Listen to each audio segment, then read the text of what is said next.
할렐루야. 오늘 또 우리 하나님의 영광을 바라보게 하고 찬양하게 한 우리 찬양대에게 감사드립니다. 어제까지 교회학교 여름 수련회와 성경학교는 다 마쳤습니다. 이제 여름 행사들은 아직 남아있지만 교회학교의 공식적인 모든 행사들은 다 마쳤습니다. 어제 작년부 성경학교를 했는데 다른 때와 달리 정말 좋았던 것은 우리 어른들께서 교회학교, 성경학교나 수련회 할 때 다 기도해 주시고 물질로 후원해 주셨는데, 이번에 작년부 성경학교 할 때는 우리 젊은이들이 나와서 우리 어른들이 활동하는 모든 일들을 일거수일투족 잘 보필해 주고 도와줬습니다. 그래서 아주 보기가 너무 아름답고, 또 우리가 유산으로 물려줄, 신앙을 유산으로 물려줄 주역들이라고는 그런 주제를 가지고 우리가 활동도 했어요. 학생이기 때문에 이제 활동도 했는데, 앞으로 우리 교회 20년 후, 30년 후를 생각하고 그때 우리 교회 뉴스가 어떤 뉴스가 될 건지 한번 상상해서 만들어보는 그런 신문 작업이었습니다. 신문 편집 작업이었는데, 우리 성도님들의 꿈과 비전이 그렇게 큰 줄은 전 몰랐어요. 우리 저쪽인 팰리스까지 묶어진 가난 타운이 형성이 돼서, 또 가지가지 구제사역과 아름다운 선교 사회, 봉사 사역을 꿈꾸는 그런 모습들을 보았고, 또 우리 교회가 아주 경제 요인들을 배출하는 아주 특별한 그런 대학을 하나 설립을 해서 우리 한국 경제의 모든 분야에 그 인재들을 심어서 모든 경제들이 믿음의 경제가 될 수 있도록 만들겠다는 그런 꿈도 꾸신 것을 제가 보았습니다. 또 3, 40년 후에는 우리 교회에서 자라나고 있는 우리 학생들, 젊은이들 가운데 유엔 사무총장이 이미 내정되어져 있습니다. 여러분 감사하시기 바랍니다. 근데 꿈꾸는 것으로 끝나지 말고 계속해서 기도해 나가는 우리들의 삶이 되어질 줄로 믿습니다. 그래서 믿음이 계속해서 유산으로 흘러가서 그것이 정말 열매를 맺을 수 있도록 그렇게 해야 될 줄로 믿습니다. 지금 지구상의 가장 큰 불행은 부의 불균형 상태라고 이와 같이 어른들이 지적을 해 주었습니다. 유엔에서도 발표한 내용을 우리가 보면 20%에 해당하는 고소득 국가 국민들이 전 세계 소비량의 86%를 차지하고 있다라고 그렇게 통계를 내놨고요. 가장 낮은 20%의 빈민국가 국민들이 전 세계 소비량의 1.3%밖에 차지하지 못하고 있다라고 그렇게 비교를 해 주었습니다. 상위 20%가 소비량의 86%를, 하위 20%는 소비량 1.3%밖에 차지하고 있지 못하다는 거죠. 그렇다고 20%의 고소득 국가 국민들이 거기에 만족하면서 더 이상의 부를 추구하지 않느냐 하면 절대로 그렇지 않다는 겁니다. 부자는 끊임없이 더 많은 부를 누리기 위해서 질주하고 결국은 부를 넘어서 이제 탐욕 수준으로 가게 되어져 있다는 것입니다. 빈익빈 부익부의 양극화 현상이 갈수록 심화되고 있는 상태임을 우리에게 지적해주고 있습니다. 부를 추구하고 있는 인간의 욕망은 이제 탐욕이라고 부를 수 있을 만큼 커져서 브레이크가 파열된 자동차가 언덕을 내려가는 것과 같이 위험천만하다라고 그렇게 지금 보고 있습니다. 아무리 가져도 부족함을 느끼며 가지면 가질수록 옆 사람의 소유가 자꾸 눈에 들어와서 그거 갖고 싶은 그런 열망이 일어난다는 거죠. 그래서 우리 하나님께서 예레미야 선지자를 통해서 이렇게 지적해 주셨습니다. 예레미야서 2장 13절을 보면 내 백성이 두 가지 악을 행하였나니 곧 그들이 생수의 근원되는 나를 버린 것과 스스로 웅덩이를 판 것인데 그것은 그 물을 가두지 못할 터진 웅덩이들이라. 열심히 무언가 모아보겠다고 웅덩이를 팠습니다. 그런데 그 웅덩이는 터진 웅덩이라 아무리 부어도 다 빠져나가는 거예요. 우리나라 옛날 속담에 깨진 독에 물 붓기라 그러는 말과 같은 의미의 말씀을 우리 하나님께서 주고 계십니다. 오늘 본문은 2800년 전 엘리야 시대에 일어난 사건인데, 그때도 역시 동일하게 이러한 인간의 탐욕적인 상황과 그거로 인연해서 일어나는 불행들이 우리에게 소개되고 있음을 보게 됩니다. 북왕국에서는 이스라엘이라고 불려지는 그 나라에 아합이라고는 왕이 지금 다스리고 있는 상황이었습니다. 이 아합은 부와 권력을 막강하게 가지고 있었던 왕입니다. 수도 사마리아에 호화로운 궁궐을 지었고 여러 곳곳을 다니면서 호화 별궁을 지었습니다. 지금 이스라엘이라고는 평야 지역에서 일어난 사건인데, 여기에도 여름 별궁을 짓고 지금 거기에서 지내다가 일어난 사건이에요. 1절에 보면 그 후에라고는 그 말이 나옵니다. 그 후에 이 일이 있었다. 그 사건 후에 오늘 우리가 읽은 이 사건이 일어났다라고 말합니다. 그 사건은 무엇일까요? 그 사건은 20장에 나오는 그런 사건인데, 아람 왕 베나닷이라고 하는 사람이 아주 포부를 크게 가졌습니다. 요 작은 도시국가들이 많이 그때 당시 형성되어 있었는데, 이 도시국가들을 통합해서 큰 나라를 내가 세워봐야 되겠다. 그래서 통일 작업을 했는데 이미 32개 나라가 통합이 됐습니다. 그래서 베나닷이라고 하는 왕 밑에 32명의 왕이 존재하고 있었어요. 그리고 북왕국을 통일하기 위해서 그들이 군사를 일으킵니다. 15만 명 가까운 그런 군대를 일으키기 위해서 침공을 했는데, 이스라엘은 그때 군대를 모아보니까 한 7천 명밖에 되지 않아요. 도대체 싸움이 되지 않을 그런 상황이었습니다. 그런데 우리 하나님께서 이제 아합을 불쌍히 여기시고 선지자를 보내주셨습니다. 그리고 청년들, 고관의 자녀들을 먼저 너희가 선발대로 택하라. 그럼 누가 앞장서서 싸울까요? 그래서 네가 나가라. 그래서 아합 왕이 약 300여 명에 해당되는 고관들 자녀들, 그 청년들을 데리고 앞장서서 돌격해 나갔는데, 우리 하나님께서 그 싸움을 큰 승리로 이끌어 주셨습니다. 여러분, 이것 때문에 그는 오히려 하나님께 감사하고 하나님이 나라를 구원해 주셨다고 하는 것에 대해서 영광을 돌려야 될 텐데, 내가 이 어마어마한 전쟁을 기적적으로 승리로 만들었다라고 해서 기고만장하게 되었습니다.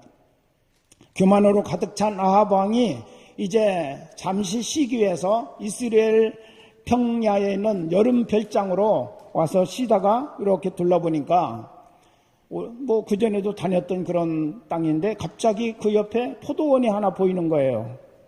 거기다가 채소밭을 갖고 왔으면 좋겠다. 그 주인이 누구냐 물어보니까 나봇이라고 하는 사람이에요. 불렀습니다. 야, 그 포도원 나에게 달라고. 근데 정당하게 요청을 했어요.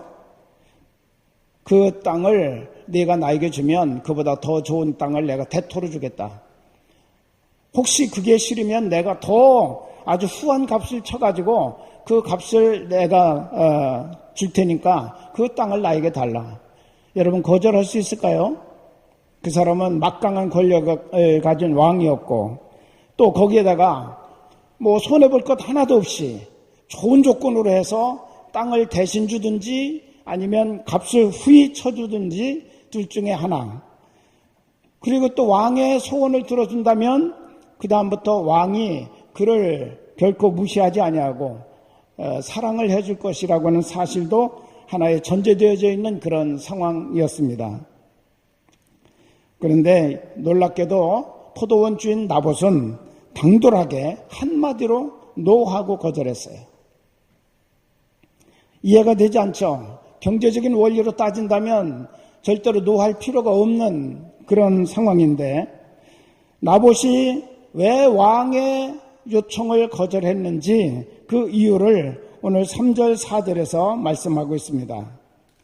나봇이 아합에게 말하되 내 조상의 유산을 왕에게 주기를 여호와께서 금하실지로다.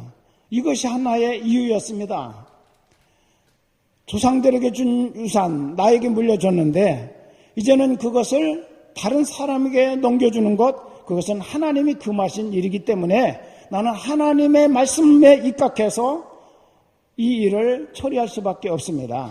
하나님의 말씀에 따른다면 나는 절대로 왕에게 이 땅을 줄 수가 없습니다. 라고 그렇게 대답을 한 것입니다.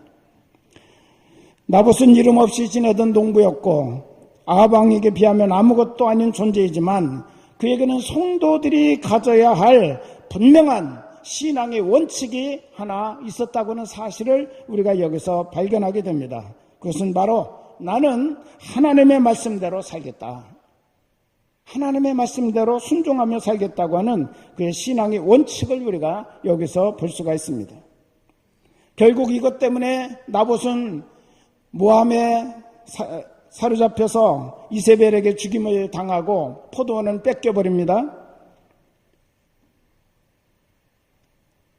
죽음의 자리를 예상하지 못했던 것도 아닐 거예요. 아마 제가 볼 때는 나봇이 이 일을 거절하면 왕이 나를 가만두지 않을 거라는 사실도 그는 절대로 예견했을 거라고 봅니다. 그럼에도 불구하고 노라고 할 수 있었던 것은 나는 죽을지라도 하나님의 말씀을 따라 나는 살겠다 라고 하는 그 태도를 분명히 가졌던 사람이죠.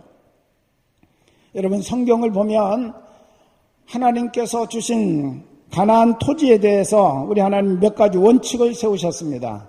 예레미야서 25장을 레위기 25장을 보면 그것이 자세히 나와 있는데 첫째 전제 조건은 토지는 하나님의 것이라는 것입니다. 토지는 하나님의 것. 하나님께서 가나안 땅을 그들에게 주시면서 각 지파별로 가족별로 토지를 분배해 주셨습니다. 그리고 토지를 관리하도록 그렇게 하셨습니다. 그렇기 때문에 토지는 절대로 매매 대상이 될 수 없다고 이와 같이 우리 하나님이 말씀을 하셨습니다. 토지의 소유주는 하나님이시고 그것을 이스라엘 사람들이 각 지파별로 가족별로 분배를 받아서 하나님의 뜻대로 관리하는 청지기, 관리인에 불과하다고 이와 같이 말씀을 하신 거죠. 그래서 이런 하나님이 주신 선물이기 때문에 욕심부려서 지게표를 내 임의대로 옮겨놓지 말아라 라고 그렇게 말씀을 하셨고, 부득불 기근 때문에 가난 때문에 생명의 위협을 느낄 때 어쩔 수 없이 토지를 매매할 경우가 생긴다면 세 가지를 지키라고 말씀하셨어요. 가능한 첫째는 가능한 빠른 시일 안에 빚을 갚고 토지 무르기를 하여서 찾아와라.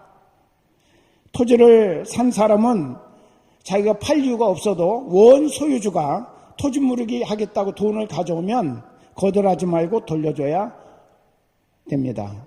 그게 바로 하나님의 말씀이었습니다. 두 번째로는 본인의 능력이 안 된다면 가장 가까운 친족들이 그것을 토지 무르기를 해서 본인에게 돌려줘야 된다고 그렇게 의무를 주었습니다. 그만큼 토지는 어떤 매매 대상이 아니라 관리 대상이라는 거죠. 하나님의 것이고 하나님의 주신 그 소유주들이 제대로 대를 이어서 관리해야 될 그런 땅이다라고 이와 같이 하나님이 말씀하신 것입니다. 세 번째는 그것도 여의치 못해서 안 된다면 50년마다 희년제도가 있어요. 희년이 되면 그 땅을 차지하고 있던 사람들이 원소유주에게 아무런 조건 없이 돌려줘야 돼요. 그래서 다시 원소유주에게 땅이 돌아가도록 되어져 있습니다. 이런 하나님의 말씀에 따라서 나봇은 아합 왕의 제안에 고민하지 아니하고 즉시 답변할 수 있었다는 거죠. 그것은 그의 신앙관이 확고했기 때문이다 라고 그렇게 말할 수가 있겠습니다. 하나님께서 하라 하신 것은 어떤 손해가 있어도 하고 하나님께서 하지 말라 하신 것은 어떤 이익이 주어져도 하지 않는다고 하는 신앙의 원칙을 우리가 여기서 읽어보게 됩니다. 그는 하나님께서 조상들에게 유산하러 준 토지를 지킬 사명이 나에게 있다고 생각했기 때문에 어떤 불이익이 와도 나는 주상들에게 준 주상들로부터 받은 유산, 하나님께서 절대로 매매하지 말라고 하신 그 말씀에 입각해서 이 포도원을 지키겠다고 이와 같이 작정을 한 것입니다. 지금 최고 권력자가 은근히 위협하고 있고 또 더 좋은 땅, 더 많은 돈을 쳐주겠다고 유혹하고 있는 위협과 유혹이 같이 병행되는 그런 상황 속에서도 그는 절대로 거기에 흔들리지 않았다고 이와 같이 말합니다.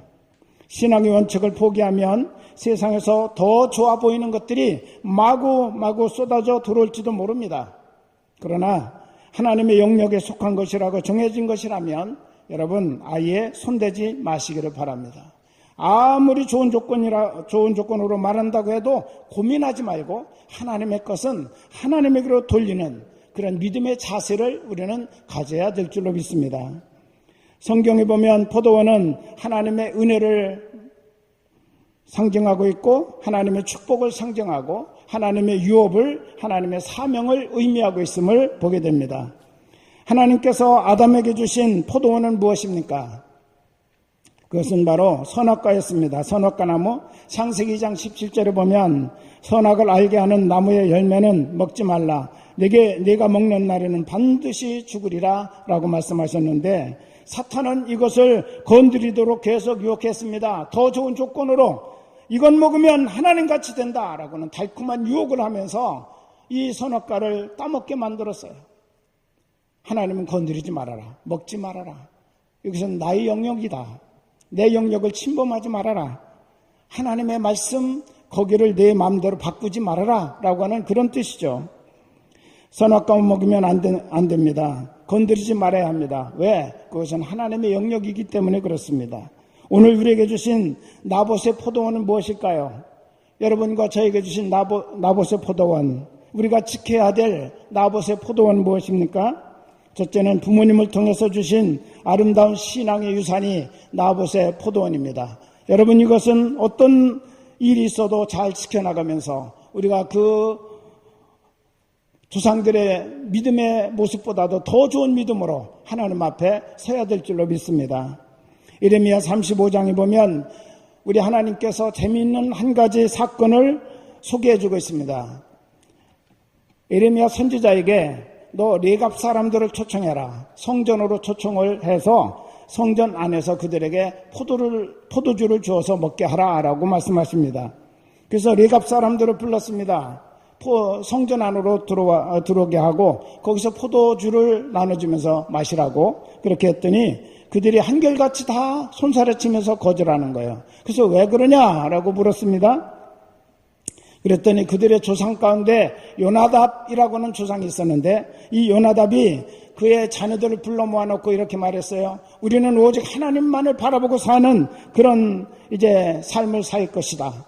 그러려면 우리의 생각을 하나님으로부터 흩어지게 만드는 어떤 것들도 우리에게는 용납되어서는 안 된다. 그러면서 첫째, 포도주 마시지 말아라. 두 번째, 땅도 소유하지 말아라. 세 번째, 집이 아닌 장막에 살아라 라고 세 가지를 유언을 했어요. 수백 년이 지나고 여러 세대가 그 가문에서 흘러갔습니다. 그런데 여전히 그들은 그 훌륭한 조상의 아름다운 유산, 전통을, 신앙의 전통을 지키기 위해서 지금도 몸부림치고 노력하고 있더라는 거죠. 우리 하나님이 그 사건을 에레미야에게 경험하게 하시고 나서 이렇게 탄식하셨습니다. 그런데 한 가문에, 훌륭한 가문에 하나의 신앙의 전통과 유산을 지키기 위해서 여러 세대가 지나도 여전히 변질되지 않고 그 신앙의 유산 지키려고 저렇게 몸부림치는 사람들이 있는데, 그런데 너희는 내가 너에게 말하고 끊임없이 말하여도 내게 순종하지 아니하고 있구나. 하나님께서 이스라엘 백성들을 책망하시는 그런 말씀이었습니다. 여러분, 우리에게 주신 포도원 두 번째는 무엇일까요? 그것은 주일 성수와 11조입니다. 주일은 주님의 날입니다. 예배로 주님께 이 날을 돌려드려야 될 그런 귀중한 포도원입니다. 끝까지 우리가 이 사실을 잘 지켜나가야 될 줄로 믿습니다. 11조, 그것도 하나님께서 우리에게 주신 포도원입니다. 나의 모든 것이 하나님의 것이라는 신앙의 표현이 바로 11조입니다. 11조를 통해서 우리는 나는 하나님의 것입니다. 나의 모든 것 하나님이 은혜로 주신 것입니다. 이것을 고백하면서 감사하면서 드리는 것입니다. 그렇기 때문에 하나님께 돌려야 됩니다. 세 번째로 나에게 주신 하나님의 포도원은 무엇입니까? 하나님이 주신 은혜와 하나님이 주신 사명이 바로 우리에게 주신 하나님의 포도원입니다. 여러분, 은혜 받기는 쉬워도 은혜를 간직하고 은혜를 보존하기는 참으로 어렵습니다. 은혜 쏟아버리기는 쉬워요. 열심히 애써서 힘쓰고 몸부림쳐서 하나님의 은혜를 경험했는데 한순간 누가 자꾸 내 성질을 건드린다고 확 쏟아버리면 그냥 은혜가 다 날아가 버려요. 한순간에. 여러분, 은혜를 잘 지켜야 됩니다. 이게 우리의 포도원입니다. 우리가 은혜 받으면 이 은혜를 자꾸 뺏어가려고는 사탄의 유혹들은 더 많아지죠. 가까운 사람들을 통해서 자꾸 우리를 건드려가지고 우리로 하여금 분노하게 만들고 우리로 하여금 근심하게 만들고 걱정하게 만들고 그래서 은혜 가운데 살지 못하도록 이와 같이 우리들의 포도원을 자꾸 침범하게 만드는 그런 일들이 일어난다는 것입니다. 여러분에게 주신 사명 정말 생명 다해서 우리가 지켜나가는 그런 포도원으로 지키시기를 바랍니다. 또 한 가지 포도원은 우리의 가정과 우리의 자녀들이 바로 우리의 포도원이라는 사실을 잊지 마시기를 바랍니다. 아가서 2장 15절을 보면 우리를 위하여 여우 곧 포도원을 허는 작은 여우를 잡으라 라고 말씀하고 있습니다. 포도원을 허는 작은 여우들이 있습니다. 아주 이 여우는 교활하잖아요. 교활한 그런 사탄이 계속해서 우리 포도원을 헐도록 우리를 공격해 오는데 이 여우를 잡아야 돼요. 그래서 우리가 언제나 포도원을 지킬 줄 아는 그런 믿음의 사람들이 되어야 된다는 사실을 기억해야 될 줄로 믿습니다. 나봇처럼 하나님께서 나에게 주어 지키라고 한 포도원은 목숨 걸고 지킬 수 있는 그런 믿음의 자세가 우리에게 있어야 됩니다.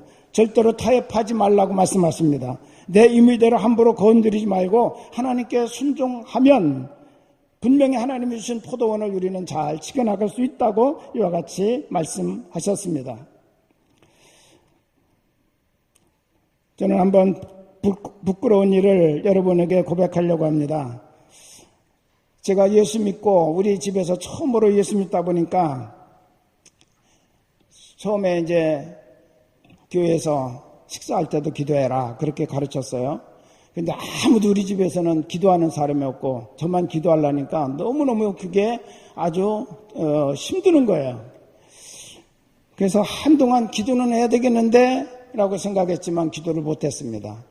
기도 못하고 나면 막 소화가 안 되는 거예요. 또 기도했어야 되는데 내가 기도를 못했네 그래가지고 여러 날을 그렇게 씨름하다가 용기를 내서 한번 머리 숙여 기도했더니 우리 집 식구들이 다 너 뭐 하는 거냐?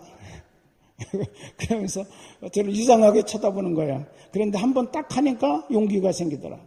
근데 문제는 이제 학교에서 도시락을 놓고 점심시간에 기도하는 건데 가족하고는 또 다르더라고요. 그 아이들한테서 앞에서 기도하려고 그러니까 굉장히 힘들었습니다. 그래서 기도는 해야 되겠는데 용기가 나지 않았습니다.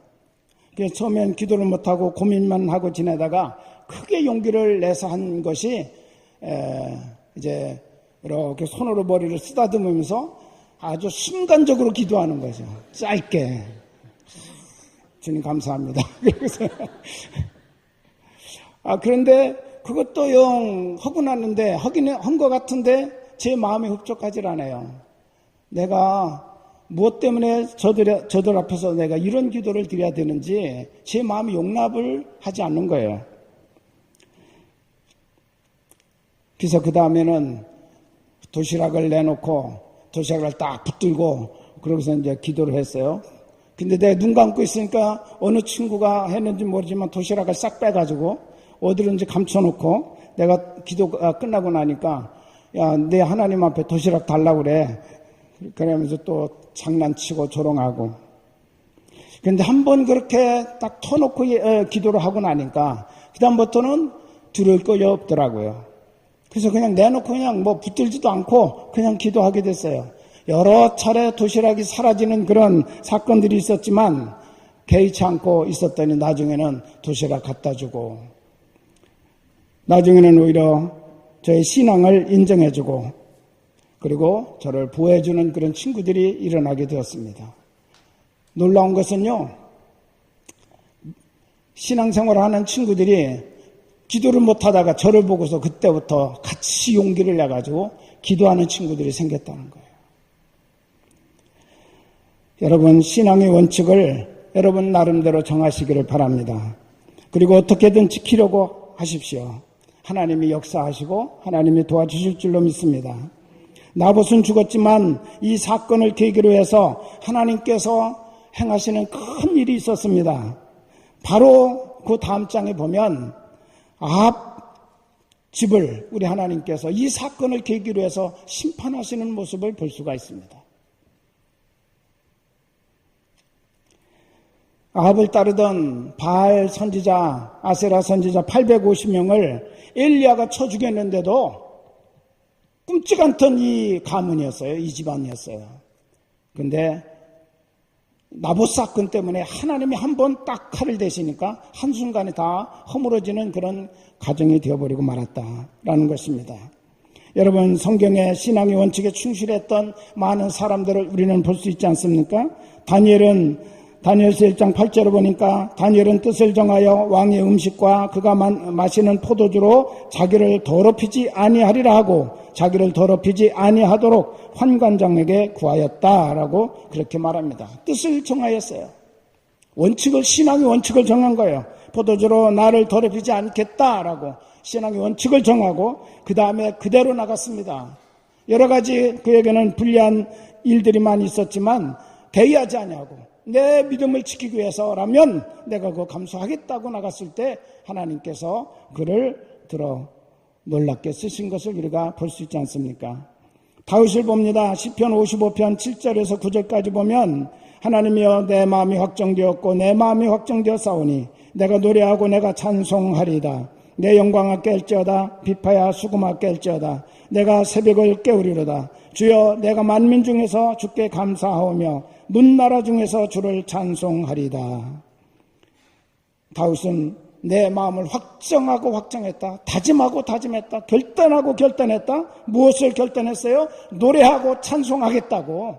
노래하고 찬송하며 살겠다고. 새벽을 깨우면서 살겠다고. 감사하며 주님을 찬송하며 살겠다고 그가 결단하고 작정을 했어요. 지금 어떤 상황입니까? 다윗은 계속해서 자기 잘못도 없는데 사울이라고는 그 왕이 그 왕권을 자기에게 물려주지 않고 아들에게 물려주기 위해서 이 다윗이라고는 사람을 죽여야 자기 아들이 왕권을 차지하게 될 테니까 다윗을 죽이려고 계속 군사들을 풀어 추격하게 하고 다윗이 있는 곳을 고발하지 않으면 그 사람뿐만 아니라 그 가족까지도 다 아주 심판을 하겠다고 위협을 하고 이런 상황에 어디 갈 곳이 하나도 없는 그런 다윗이었습니다. 겨우 있다는 게 사람이 거처하지 않은 광야 그리고 동굴 속 이런 곳에서 살다 보니까 얼마나 본인이 처참하게 보이는지 낙심천만이었어요. 나오는 것이 탄식과 한숨이었습니다. 내가 이렇게 왜 살아야 되는지, 내가 무슨 잘못이 있어서 이런 고난을 겪으면서 살아야 되는지 자꾸 그런 부정적인 생각만 들어오는 거예요. 그런데 어느 날 그가 그렇게 탄식하고 있을 때 우리 하나님이 그에게 번개처럼 지나가게 하시는 하나의 생각이 있었습니다. 너 하나님의 사람 아니냐? 네가 믿는 하나님 살아계신 하나님 아니냐? 네가 살아계신 하나님을 믿고 네가 하나님의 사람이라면 네가 어떻게 그렇게 탄식하며 주저앉아 있을 수 있느냐? 그 생각이 번뜩 번개처럼 스치는데 정신이 번쩍 나는 거예요. 그래서 그가 이렇게 노래했어요. 내가 이제 내 마음이 확정했습니다. 어떤 상황 속에서도, 어떤 고난 가운데서도, 어떤 어둠의 골짜기 가운데서, 사망의 골짜기 가운데서도 나는 주님을 찬송하고 주님께 감사하고 주님을 높이겠습니다. 노래하며 내가 살아가는 인생이 되겠습니다. 할렐루야. 이게 바로 하나님의 사람의 모습 아닌가요? 진정한 하나님을 믿고 하나님 그리스도인으로 우리가 서 있다면 어떤 상황 때문에 두려워서 우리가 탄식하고 낙심하지 맙시다. 오히려 그 가운데서도 찬양하고 노래하며 감사하며 하나님이 살아계심을 우리가 드러낼 때 하나님의 역사가 일어나게 될 줄로 믿습니다. 다윗은 망하지 않았습니다. 하나님이 다시 그를 세우셔서 하나님의 위대한 뜻을 이루어가게 하셨다는 사실을 우리는 볼 수가 있습니다. 다윗의 찬송과 감사한 삶의 흔적이 지금도 시편에 고스란히 남아있습니다. 시편 150편 가운데 거의 절반이 다윗의 작품이죠. 여러분, 정말 우리가 이런 신앙의 선배들이 어떤 삶을 살기로 신앙의 원칙을 정하고 이와 같이 도전해 갔는지를 우리가 잘 살펴봐야 됩니다. 사드락 메삭 아벳느고는 다니엘서 3장 18절에 그렇게 하지 아니하실지라도 왕이여 우리가 왕의 신들을 섬기지도 아니하고 왕이 세우신 금 신상에게 절하지도 아니할 줄을 아옵소서.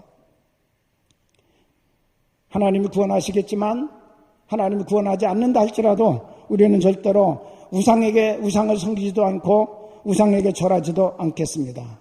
왕이여 이것은 우리의 분명한 태도입니다. 죽이시려면 죽이십시오. 이렇게까지 그들이 나가게 된 것이죠. 사랑하는 여러분, 여기서 우리는 이런 질문을 한번 우리 자신에게 던져봐야 될 필요가 있습니다. 나는 과연 무엇을 가치 있게 여기고 있는가? 나는 나의 목숨을 걸고 지킬 만한 가치 있는 것을 내가 지금 붙들고는 있는가? 이런 질문을 여러분 자신에게 한번 던져보시기를 바랍니다. 그냥 세상 사람들과 똑같이 그들이 가치 있게 여기는 그것에 나도 가치를 부여하며 살 것인가? 아니면 그리스도인이라는 나의 신분에 맞는 것에 내가 가치를 부여하고 목숨 걸고 그것을 붙들고 살 것인지 우리는 생각하고 선택하고 또 그렇게 살기로 결단해야 합니다. 우리는 탐욕의 세상 한가운데 그리스도인으로 살아가고 있습니다. 나를 도우려는 사람들보다 나의 신앙을 허물고 하나님께서 주신 나의 아름다운 포도원을 빼앗아가려는 영적 도둑들이 판을 치고 있다는 사실을 우리는 잊지 말아야 될 것입니다. 하나님이 주신 은혜, 하나님이 주신 기쁨, 하나님이 주신 감사의 마음, 사랑하고 섬기려는 마음, 사명의 자세, 여러분 이런 것들을 우리 하나님이 나에게 포도원으로 주셨는데 우리는 이것을 쉽게 그냥 던져버릴 때도 많고요. 빼앗겨버릴 때도 많이 있다는 거예요. 여러분 빼앗기지 마시기를 바랍니다. 우리 하나님께서 빌라델피아 교회에게 말씀하셨습니다. 내가 너에게 면류관을 주었는데 내 면류관을 빼앗기지 않도록 잘 지키라고 말씀하셨어요.